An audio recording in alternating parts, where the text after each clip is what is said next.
Welcome back, everyone. It is time for Emily's Energy Corner. And if you guys have any suggestions or want to tell me something, shoot me a line. Emily A. Francis, that's with an I-S. Emily A. like Apple, Francis at gmail.com. Just shoot me an email. Let me know how the show's going, and if there's something you want to hear, don't be afraid to get in touch. I will respond. Today's guest is Liz Koch. It's pronounced Liz Koch, but it's spelled K-O-C-H. So if you look her up, make sure that it sounds like Koch, but it's pronounced Koch, Liz Koch. And she wrote 4 different books on the psoas. The psoas, P-S-O-A-S, is a deep muscle in the lower center of the body. It's your core, deep core, and it's a beautiful space in the body. And she views it very differently than the traditional background that I have, which is in anatomy and physiology and hands-on body work. And I really loved her take on it, so I hope you guys really enjoyed that show. Her books, the SOAS book was her original book, and it's a basic foundation book that has done so well that it actually has a 30th anniversary copy, and that came out in 2012. And then she also has Maiden Mother Crone, our pleasure playlist, and then Core Awareness. And then her latest book is Stalking Wild SOAS, and the subtitle is Embodying Your Core Intelligence. And you know, I really have to give credit to people that fall deeply in love with areas of the body and how it translates into the world and your life.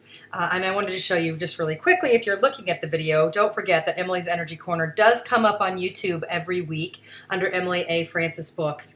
This is a picture of the psoas so that you can get an idea of the anatomy.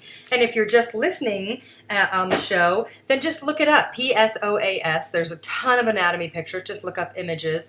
And it does cross the back to the front of the body, so it crosses the center line of the body. And it starts in the spinal column facing the belly. So it's not on the back outside, it's on the back inside. And then it comes around and inserts on the high inner thigh. You know, but what I was saying is, in body work, you know, when I went to massage school, I fell in love with the body in a way that it was so much deeper. My undergraduate degree was in exercise science and wellness, and I enjoyed anatomy, and I enjoyed kinesiology and physiology and all that, but I looked at the body so black and white, you know, just really without a depth and a scope of understanding into the body deeply. It was more of just getting through my program, and then I got into teaching exercise classes, aerobics, kickboxing, yoga, all these different things. And then later on, I went to massage school and did clinical massage therapy, and then specialized in manual lymphatic drainage after massage school. And I fell deeply, deeply in love with the body and the way that it responds. And the way that I communicate with the body mostly is through energy or through the lymphatic system as well. And the body really has an amazing ability to communicate with me through my hands. That's how I can interpret the messages of the body, is when my hands are touching somebody. So even if I'm near somebody or I watch things, I might be able to pick up on some things, but when my hands get on there, the messaging system just really tunes in. And that's how I understand what's going on with somebody and how I can help best.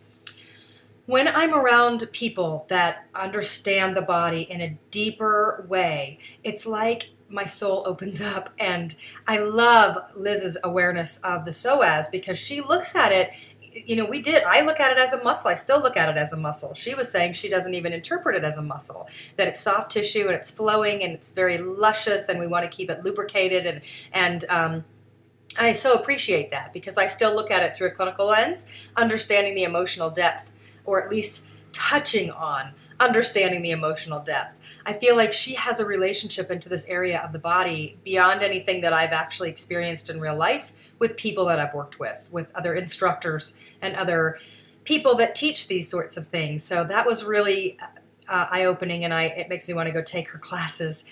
So you guys, if you are interested in what I've just talked about, then go to coreawareness.com and look her up. And if she comes to your area, maybe sign up for a class. It was interesting to me that she started as an artist and not as a body worker. So everybody has their different lens of the way that they view the body, and she is certainly no exception. what we know is what we've been taught, and then in our scope, that's where we begin. And then hopefully we expand our view beyond the parameters of what we've just been taught. Hopefully the body takes us on a journey itself and shows us that there's so much more happening in there. And I'm under contract. My next book comes out at the end of this year, and I have spent the last several months, every single day of my life, the last several months, researching and writing about the way that we approach our healing.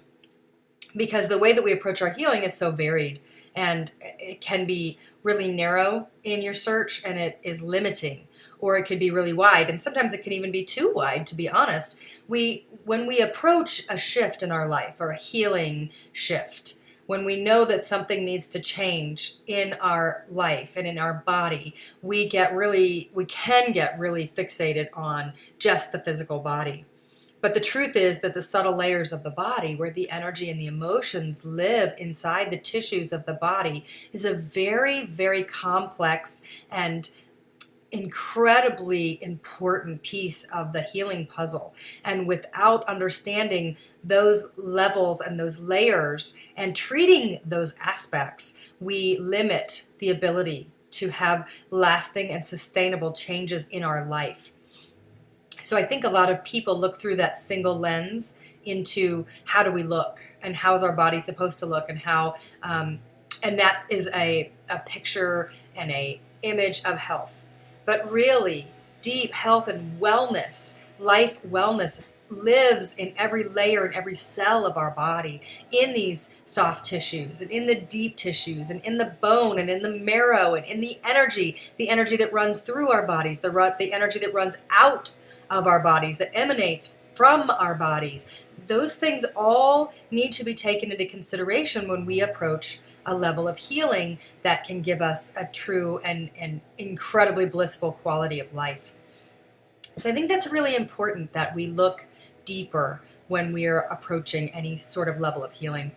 When it comes to the psoas itself, it is interesting because I do clinically treat the psoas, but I don't treat it as a way to communicate with the psoas the way that she was talking about. I treat it as a way to communicate with the back and help it release, because a lot of times when we have back problems, it's because the psoas is tight, and so we want to sort of, not just tight, some people say that when the psoas cramps, that's what makes the low back throw out. So it was interesting because I definitely do still work with the psoas muscle, and when I was listening to her, I thought, oh gosh, maybe I should rethink my approach to the body, and I do think it's worth giving some thought to. It's not that everybody that gets on my table gets treated in that area, but there are specific people that I do that work for that specific purpose.